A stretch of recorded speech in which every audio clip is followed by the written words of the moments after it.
السلام علیکم دوستان عزیز، آپ کو ہم مکالمہ فورم میں خوش آمدید کہتے ہیں، اور آج ہم پیش کریں گے آن جہانی مرزا غلام قادیانی کا انٹرویو کا تیسرا حصہ۔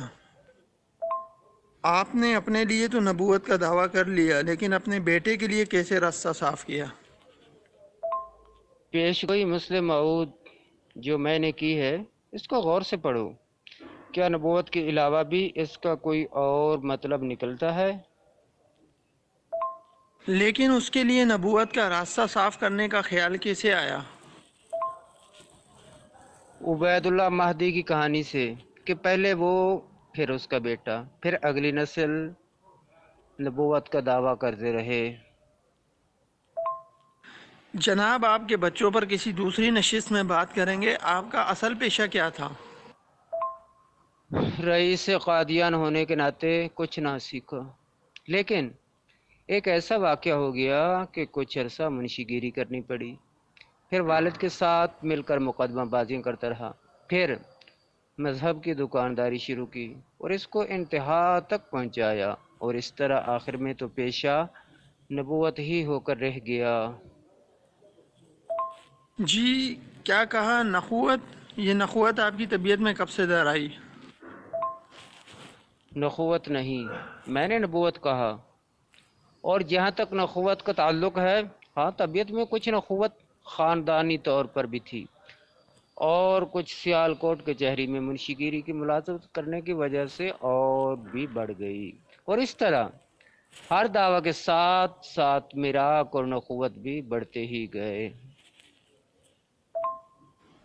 جی صحیح کہا، نخوت تو خیر آپ کے خاندان میں ابھی بھی بڑے اور اونچے درجے پر پائی جاتی ہے۔ خیر، سنا ہے کہ آپ مقدمہ بازیاں بھی بہت کرتے رہے ہیں۔ ہاں، اصل میں والد صاحب کے زیر قبضہ جو جائیداد تھی اس پر ہمارے شریکوں نے اپنے حق کے لیے اعظم بیگ لاہوری کی مدد سے ہم پر مقدمے قائم کر دیے تھے۔ والد صاحب نے سوچا کہ کچہری کی 4 سالہ منشی گیری کی وجہ سے میں قانون سے اچھی طرح واقف ہو گیا ہوں گا، اس لیے انہوں نے مجھے ان مقدمات پر لگا دیا۔ کون جیتا، شریک یا آپ؟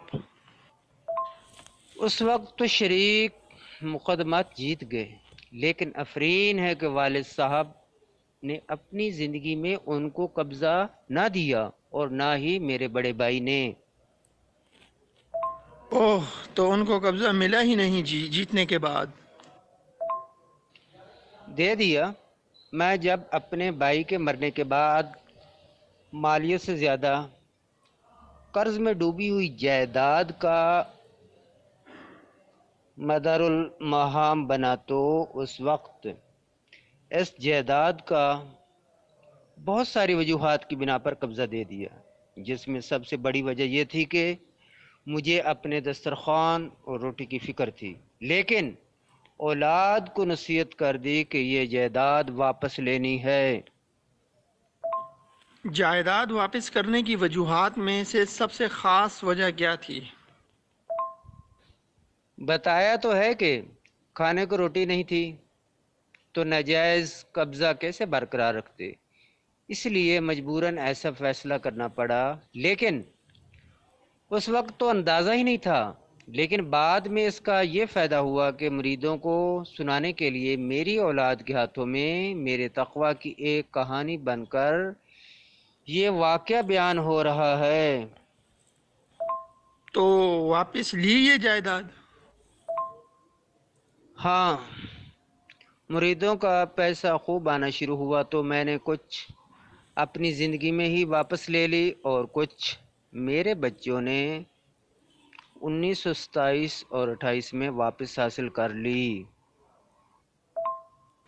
جناب مرزا صاحب، برسبیل تذکرہ، کیا آپ کو اپنے والد اور بھائی کے ساتھ مل کر ناجائز قبضہ برقرار رکھنے کے لیے مقدمے لڑتے ہوئے خیال نہیں آیا؟ کیا مطلب؟ انگریزوں کے ساتھ اور ان کی عدالتوں میں میرے والد نے اس جائیداد کا مقدمہ لڑا، اور ان کا 70,000 روپیہ ان مقدموں پر خرچ ہوا تھا، جس میں شریکوں نے کوئی خرچ نہیں دیا تھا، اس لیے شریکوں کا کوئی حق نہیں تھا، وہ ہماری جائیداد تھی۔ مرزا صاحب، آپ نے اپنے حالات میں لکھا ہے کہ آپ کے خاندان کی حالت معمولی درجے کے زمینداروں جیسی ہو گئی تھی اور 700 روپیہ سالانہ پنشن اور کچھ انعام کی رقم پر گزارا تھا۔ ان حالات میں تو آپ کے والد مقدموں میں 70,000 بھی خرچ کرنے کے قابل نہیں تھے، اور حالات یہاں تک پہنچ چکے تھے کہ ان کے بعد آپ کو اگر کوئی فکر تھی تو صرف ایک فکر تھی اپنی روٹی کی۔ تو اتنا پیسہ کہاں سے آ گیا مقدموں میں خرچ کرنے کو؟ دراصل وہ غالباً مجھے الہام ہوا تھا کہ اتنا خرچہ ہوا تھا، اور جس طرح فارسی نسل ہونے کا کوئی اور ثبوت نہیں میرے پاس سوائے میرے الہام کے، اسی طرح میرے 70,000 کا بھی کوئی ثبوت نہیں سوائے الہام کے۔ لیکن آپ کے مقدمے صرف شریکوں کے ساتھ ہی نہیں تھے بلکہ اپنے مزارعوں اور کاشتکاروں سے بھی تھے۔ بھائی وہ تو کرنے پڑتے تھے اپنے حقوق کے لیے، ورنہ یہ لوگ سر چڑھ جاتے ہیں۔ ایک مقدمہ بڑا دلچسپ سنا ہے کہ آپ نے اپنے ایک مزارع پر 14 روپے کی نالش کر دی تھی کہ اس نے آپ کی اجازت کے بغیر 2.5 روپے کا ببول کا درخت کاٹ لیا تھا کھیت سے، اور اس کے لیے 30 میل دور جا کر 1.5 سال اپنا مقدمہ لڑتے رہے تھے۔ تو کیا کیکر کا درخت اس کے باپ کا تھا؟ ایسے چوروں اور سرکشوں کو اس سے بھی زیادہ سخت سزا دینی چاہیے۔ میرے بس میں ہوتا تو میں 1400 روپے کی نالش کرتا، لیکن قانون نے 2.5 روپے کے درخت کے لیے 14 روپے سے زیادہ نالش کی اجازت ہی نہیں دی تھی۔ مرزا صاحب، ایک جگہ آپ لکھتے ہیں، جب میرا باپ وفات پا گیا تب ان خصلتوں میں سے اس کا قائم مقام میرا بھائی ہوا جس کا نام غلام قادر تھا، اور میرا بھائی چند سال بعد اپنے والد کے فوت پا گیا۔ پھر ان دونوں کی وفات کے بعد میں ان کے نقش قدم پر چلا اور ان کی سیرتوں کی پیروی کی، اور سوال یہ ہے کہ آپ نے کون کون سی خصلتوں میں ان کی پیروی کی؟ بھائی اچھا بیٹا ساری خصلتوں میں اپنے باپ کی پیروی کرتا ہے، اس طرح میں نے بھی کی۔ بیٹھ جانا، سکھوں کے لیے مسلمانوں کو مارنا، پھر سکھوں سے بے وفا۔ جناب، ان کی خصلتوں میں تو عبادت نہ کرنا، دوسروں کی جائیداد دبا کر بیٹھ جانا، سکھوں کے لیے مسلمانوں کو مارنا، پھر سکھوں سے بے وفائی کر کے انگریزوں کے تلوے چاٹنا، اور 1857 کی جنگ آزادی میں مسلمانوں کو مفسد قرار دے کر انگریزوں کی مدد کرنا، کیا یہ ان کی اچھی سیرتیں تھیں جن کی آپ نے پیروی کی؟ آپ پتہ نہیں کیا قصہ لے کر چل پڑے۔ یہ بات تو میں نے انگریز حکام کو خوش کرنے کو لکھی تھی، اس لیے کہ میرے دعووں کے بعد کیا ہندو، کیا مسلمان، کیا سکھ، کیا عیسائی، سب کے سب میری تکہ بوٹی نہ کر دیتے اگر انگریز راج کی سرپرستی مہیا نہ ہوتی تو۔ آپ نے انگریز کی کیا خدمت کی، اور انگریز نے آپ کی حفاظت کے علاوہ بھی آپ کے لیے کچھ کیا؟ میں نے ساری عمر انگریز کی اطاعت کی تبلیغ کی، 80 الماریاں کتابوں کی لکھی، اور نہ صرف ہندوستان کے مسلمانوں کو بلکہ روم، شام، بلاد عربیہ اور ایران، افغانستان کے مسلمانوں کو بھی انگریز کے خلاف نہ لڑنے اور اس کی اطاعت کی تلقین کرتا رہا، کیونکہ انگریز ملکہ خدا کا نور تھی اور اس نور نے مجھے کھینچا، اور اب پاکستان میں میری تعلیم کے خلاف قانون بننے پر میری چوتھی اور پانچویں نسل اور میرے ہزاروں مریدوں کو یورپ میں کھینچا، اور میری نسلوں کو ابھی تک تحفظ مہیا کر رہے ہیں۔ لیکن آپ نے انگریزوں کی اتنی تعریف کیوں کی، اور کیوں ان کے گرویدہ تھے؟ جہاں تک گرویدہ ہونے کا تعلق ہے، ہم نسلوں سے ہر طاقتور حکمران کے گرویدہ چلے آ رہے ہیں، اور جب وہ حکمران کمزور ہوتا ہے تو ہم نئے آنے والے حاکم کے گرویدہ ہو جاتے ہیں، اور یہی طریق میری قائم کردہ جماعت کا ہے۔ لیکن انگریزوں کی تعریف اس لیے کی کہ انہوں نے ہم کو سکھوں سے نجات دلائی۔ سکھوں سے نجات دلائی۔ سکھوں کے دور میں تو آپ کے والد کو سکھوں کی فوج میں جرنیل کا عہدہ ملا اور آپ کے بھائی بھی سکھوں کے لیے لڑتے رہے۔ آپ کے والد نے سکھوں کی قیادت میں سید احمد بریلوی کے خلاف ہزارہ میں لڑی۔ آپ کے والد نے انگریزوں کو کہا کہ ہم نے اپنے مکان سکھوں کے عہد میں بنائے ہیں اور آپ کے دور میں مشکل ہے کہ ان کی مرمت بھی کرا سکیں۔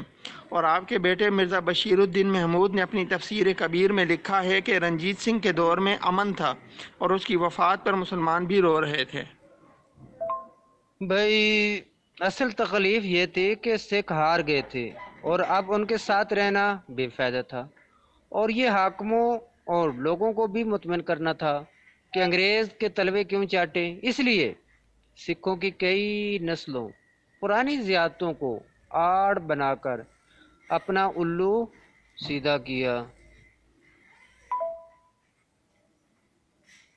آپ کی اولاد بھی یہی کر رہی ہے کہ ہر آنے والے کے تلوے چاٹتی ہے اور جانے والے پر 2 حرف بیچتی ہے، لیکن اگر مولوی آ گئے تو کیا ہوگا؟ آخر کو میری نسل ہے، اور اگر مولوی اقتدار میں آ گئے تو یہ ان کو بھی قابو کر لیں گے۔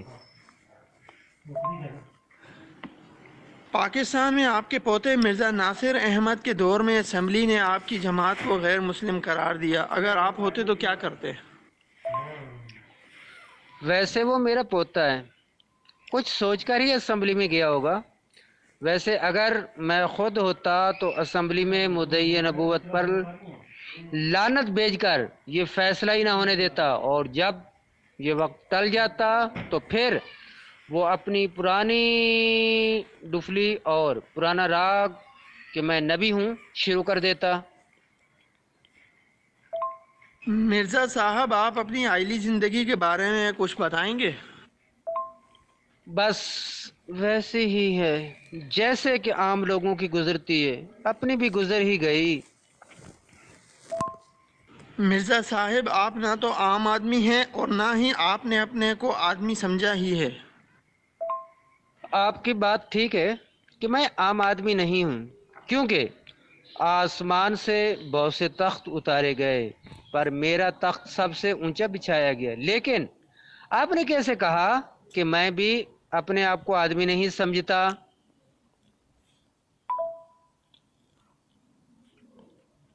شعر یاد آ گیا تھا، کرم خاکی ہوں میرے پیارے، نہ آدم زاد ہوں میں، ہوں بشر کی جائے نفرت اور انسانوں کی آر۔ اور یہ آپ کا بڑا حوصلہ ہے کہ آپ نے اتنا بڑا سچ بول لیا، ورنہ آپ کے قبیل کے لوگ تو اس کا 100واں حصہ بھی سچ نہیں بولتے۔ اس نشست میں ہم آپ کی خواتین حرم کے بارے میں بات کریں گے اور اس اہم باب کو روشنی میں لائیں گے۔ پچھلے سوالوں میں آپ زیادتی کرتے رہے میرے ساتھ۔ مرزا صاحب، زیادتی نہیں بلکہ میں تو داد دے رہا ہوں کہ آپ میں بھی کہیں نہ کہیں کچھ نہ کچھ سچ کا مادہ موجود تھا جسے وقت اور حالات نیز خواہشات نے چاٹ لیا۔ آپ انٹرویو کے بہانے میری توہین کر رہے ہیں۔ مرزا صاحب، میری کیا حیثیت، کیا پدی کا شوربہ۔ آپ کی اصل توہین تو اللہ تعالیٰ نے آپ کی زندگی میں ہی آپ کی پیشگوئیوں کو جھوٹ ثابت کر کے کر دی تھی، اور باقی رہی صحیح توہین آپ کی اپنی تحریریں اور سوانح عمری قیامت تک کے لیے کر رہی ہے۔ لیکن آج ہمارا موضوع توہین نہیں بلکہ آپ کی عائلی زندگی ہے۔ کیا اصل موضوع پر آنا بہتر نہیں ہوگا؟ کیا میرا الہام آپ نے نہیں پڑھا کہ جو میری توہین کرے گا خدا اس کی توہین کرے گا اور وہ منہ کے بل گرایا جائے گا؟ خیر، آپ اصل سوال کی طرف آئیے۔ آپ نے شادیوں کی بات کی تو میرے الہام کے تحت میری 3 شادیاں ہوئیں، 2 زمین پر اور 1 آسمان پر۔ ویسے تو آپ کے الہام میں اور بھی خواتین مبارکہ کا ذکر ہے، اس پر ہم بعد میں آتے ہیں۔ آپ کی پہلی شادی کس عمر میں اور کہاں ہوئی؟ میری پہلی شادی تقریباً 15 برس کی عمر میں، جبکہ ابھی میری داڑھی مونچھ بھی نہیں آئی تھی۔ میری ماموزاد حرمت بیگم سے ہوئی۔ اتنی کم عمری میں آپ کی شادی کیوں کر دی آپ کے والد نے، اور آپ اس وقت کیا کام کر رہے تھے؟ دراصل والد صاحب نے پتہ نہیں کیوں میرے ساتھ زیادتی کی اور باندھ دیا۔ میرے خیال میں شاید میرے ماسٹر صاحب نے کوئی بات کی ہوگی۔ اس وقت میں نے کیا کام کرنا تھا؟ ابھی تو ماسٹر فضل الہی سے پڑھ رہا تھا۔ ویسے بھی رئیسوں کے بچے کیا کام کر سکتے ہیں؟ اس سے بڑھ کر زیادتی آپ نے اپنے بچوں کے ساتھ کی۔ آپ کے والد نے تو آپ کی 15-16 سال کی عمر میں شادی کی، لیکن آپ نے اپنے بیٹیوں کی تو 11-12 سال کی عمر میں شادی کر دی۔ ماسٹر نے کیا بات کہی آپ کے والد صاحب سے، اور اس کو آپ سے کیا ناراضگی ہو سکتی ہے؟ پڑھائی کے بارے میں تو نہیں کہہ سکتا کہ میں ٹھیک تھا، بلکہ اچھا تھا پڑھائی میں، لیکن میرے خیال میں ماسٹر نے یہی کہا ہوگا کہ یہ محلے کے بچوں کے ساتھ اندھیرے کونوں کھدروں میں بڑے ہی شوق سے کھیلتا ہے۔ اور رہی ناراضگی کی بات، تو ماسٹر صاحب کو جو بچہ اچھا لگتا میں بھی اسی کے ساتھ کھیلنا پسند کرتا۔ شاید یہی وجہ ناراضگی کی ہو۔ چلیں، یہ تو آپ کی اور آپ کے استاد کی بات تھی، لیکن اتنی کم عمری میں اور بغیر کسی کام کاج کے آپ کی والدہ کیسے تیار ہو گئیں؟ مجھے نہیں اندازہ کہ والدین کی آپس میں کیا بات ہوئی اور کس طرح قائل کیا والد صاحب نے ان کو، لیکن اتنی بات اڑتی اڑتی سی میرے کان میں پڑی کہ جائیداد پہلے ہی رہن پڑی ہوئی ہے اور اس کے ان کاموں کی وجہ سے بالکل ہاتھ سے ہی نہ نکل جائے اور اس کی صحت بھی خراب ہو جائے۔ میں نے یہ فکرہ سن کر دل میں عہد کر لیا کہ جائیداد قرض خواہوں سے واپس حاصل کروں گا، چاہے جیسے بھی حاصل کروں۔ اور آپ دیکھ لیں کہ نہ صرف رہن شدہ جائیداد واپس حاصل کی بلکہ اور بھی بنائی۔ ہاں جی، تو یہ ہے کہ میں ہی نہیں، دنیا بھی مانتی ہے کہ آپ کے خاندان کی جائیداد بڑھتی جا رہی ہے اور مریدوں کی کم ہوتی جا رہی ہے، اور دائم المریض مدعی نبوت بھی آپ تھے، اور صحت کے چکر میں قیمتی کشتے ساری عمر استعمال کیے، لیکن اور وہ کون سے کام تھے جن کی وجہ سے آپ کے والد صاحب نے ممکنہ طور پر ایسا اظہار خیال کیا؟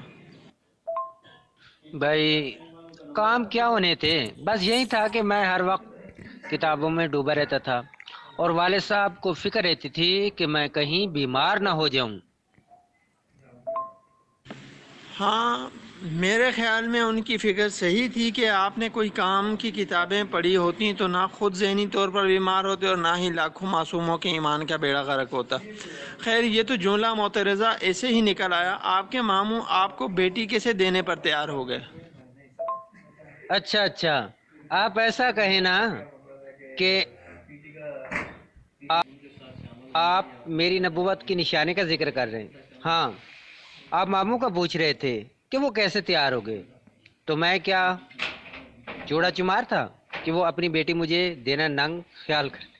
میرے والد صاحب کے سامنے ویسے بھی ہمارے شریکوں کو کچھ کہنے کی ہمت نہ تھی۔ تیسرے، ماموں ذہنی طور پر کچھ اب نارمل تھے، اس لیے بھی وہ کیوں، کب اور کیسے، کس طرح وغیرہ کے سوال کرنے کے اہل نہ تھے، اور پھر اپنے تھے، کوئی غیر تو نہ تھے، اس لیے کوئی انکار نہیں ہو سکتا تھا۔ اور آپ شادی کے لیے تیار تھے؟ جی، مجھے صحیح پوچھیں تو اندازہ ہی نہیں تھا کہ شادی کیا ہوتی۔ میں تو اس لیے خوش تھا کہ بابی نے بتایا تھا کہ شادی کے بعد جب ہم کمرے میں بند ہو کر لکن میٹی یعنی آنکھ مچولی کھیلیں گے تو بڑوں کو پہلے کی طرح اعتراض نہیں ہوگا۔ خیر، شادی ہو گئی تو پھر کیا ہوا؟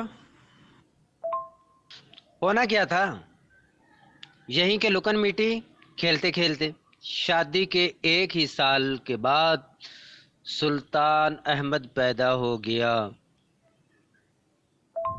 یہ وہی مرزا سلطان احمد ہے نا جس کو آپ نے دیوس اور اپنا دشمن قرار دے کر آگ کر دیا تھا؟ ہاں، اس نے میرا بیٹا ہو کر بھی محمدی بیگم کے معاملہ میں مخالفت کر کے اور مخالفوں کا ساتھ دے کر ایک نبی کی، خدا کی اور میری مخالفت کی اور یہ دیوسی کی۔ اس کے بعد کیا آپ کی روزمرہ زندگی میں کوئی بہتری ہوئی؟ جی، بہتری تو نہیں بلکہ بدتری ہوئی۔ مجھے اندازہ ہو گیا کہ شادی صرف لکن میٹی کا ہی نام نہیں بلکہ اور بھی بہت ساری ذمہ داریوں کا نام ہے جو کہ میں ادا نہیں کر سکتا تھا اور نہ ہی ادا کرنے کا شوق تھا۔ اب میں لکن میٹی سے بھاگتا اور حرمت بھی کھینچتی تھی۔ اسی کھینچتانی میں 4 سال گزر گئے اور پھر مرزا فضل احمد پیدا ہو گیا۔ جی، یہ وہی فضل احمد ہے نا جس کی وجہ سے آپ کی بیگم پھجے دی ماں کہلاتی تھیں۔ اس نے محمدی بیگم والے قصے میں آپ کے حکم پر اپنی بیوی عزت بی بی کو طلاق دے دی تھی اور آپ نے اس کا جنازہ بھی نہیں پڑھا تھا۔ ہاں، وہی فضل احمد جس نے میرے حکم پر عزت بی بی کو طلاق دی تھی۔ وہ فرما بردار تھا، بات مانتا تھا، پر مجھ پر ایمان نہیں لایا تھا، اس لیے جنازہ نہیں پڑھا تھا۔ کیا وہ یا اس کی والدہ یہاں عالم برزخ میں آپ کے ساتھ ہیں؟ نہیں، میں نے سنا ہے کہ اپنا ایمان قائم رکھنے کی وجہ سے عالم برزخ کے خوبصورت حصہ میں مقیم ہیں۔ مجھے دیکھنا بھی نہیں چاہیے تھا اور نہ وہ مجھے دیکھنا چاہتے ہیں۔ خیر جناب، اب دل چھوٹا نہ کریں، دنیا میں مزے لیے ہیں اس لیے یہ تو ہونا ہی تھا۔ فضل احمد کی پیدائش کے بعد آپ کی عائلی زندگی کیسی گزری؟ اس کے بعد میرا اپنے گھر سے تعلق نہ رہا۔ آپ کی بیوی اور بچوں کی ضروریات زندگی کیسے پوری ہوتی تھیں؟ میری شادی کے پہلے دن سے ہی میری اور میرے بیوی بچوں کی کفالت میرے والد صاحب اپنی وفات تک کرتے رہے۔ اس کے بعد میرے بڑے بھائی نے پورے گھر کی کفالت کا بوجھ اٹھا لیا اور بڑے بھائی کی وفات کے بعد مرزا سلطان احمد نے اپنا اور والدہ اور بھائی کے گھر کا بوجھ اٹھا لیا۔ اس طرح زندگی بھر مجھے کبھی بھی حرمت بیگم اور اس کے بچوں کی ضرورت پوری کرنے کی فکر نہیں رہی۔ آپ کے بیٹے مرزا بشیر احمد نے آپ کی سیرت پر جو کتاب لکھی ہے اس میں اس نے اپنی والدہ کے حوالے سے لکھا ہے کہ اس کو اس کی والدہ نے بتایا ہے کہ آپ نے اپنی پہلی بیوی حرمت بی بی سے مباشرت ترک کر دی تھی۔ کیا یہ صحیح ہے اور اس کی اصل وجہ کیا تھی؟ ہاں ہاں، یہ صحیح ہے اور اصل وجہ چھپانے کا فائدہ بھی نہیں کہ سب دنیا کا معلوم ہو چکا ہے کہ مجھ میں ہمت و طاقت بھی نہیں تھی اور اس بیوی کے لیے کوئی رغبت بھی نہیں رہی تھی اور 2 بچوں کی ماں ہونے کی وجہ سے۔ آپ نے دوسری شادی پہلی بیوی کو بتائے بغیر کی۔ کیا اس طرح آپ نے نئی بیوی کی طرف کلی طور پر متوجہ ہو کر پھجے ماں کے حقوق غصب نہیں کیے؟ بالکل نہیں۔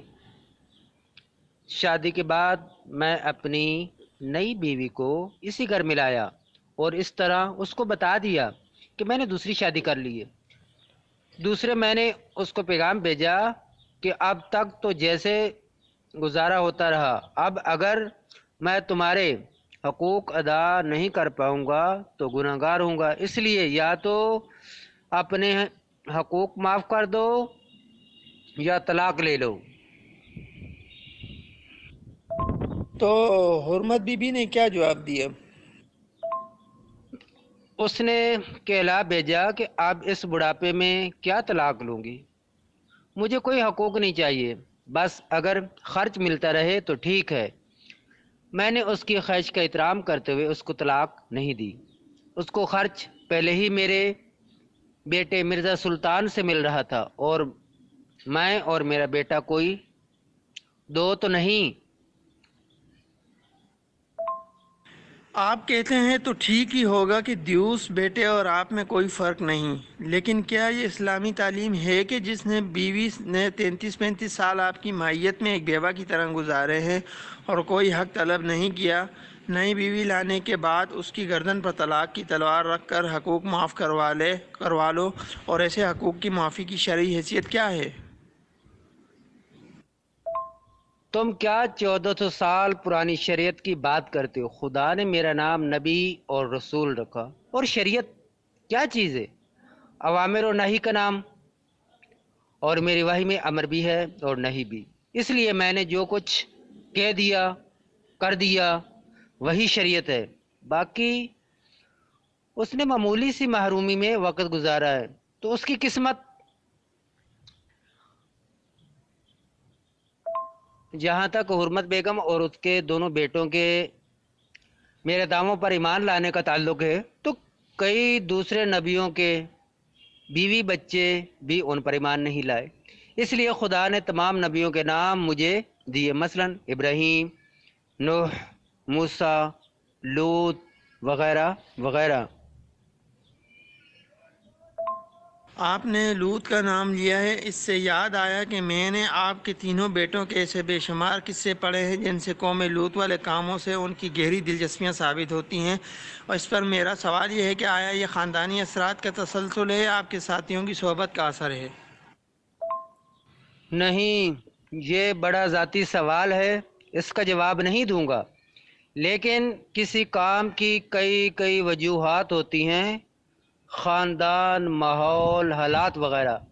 آپ اصل موضوع پر آئیں، ٹھیک ہے؟ تو کسی اور وقت میں باقی باتیں کروں گا میں آپ سے۔ شکریہ، اب اجازت دیں مجھے۔ شکریہ مرزا صاحب، یہ تھی ہماری تیسری قسط، اور کیس نمبر 4 لے کے بہت جلد ہم حاضر ہوں گے۔ اللہ حافظ۔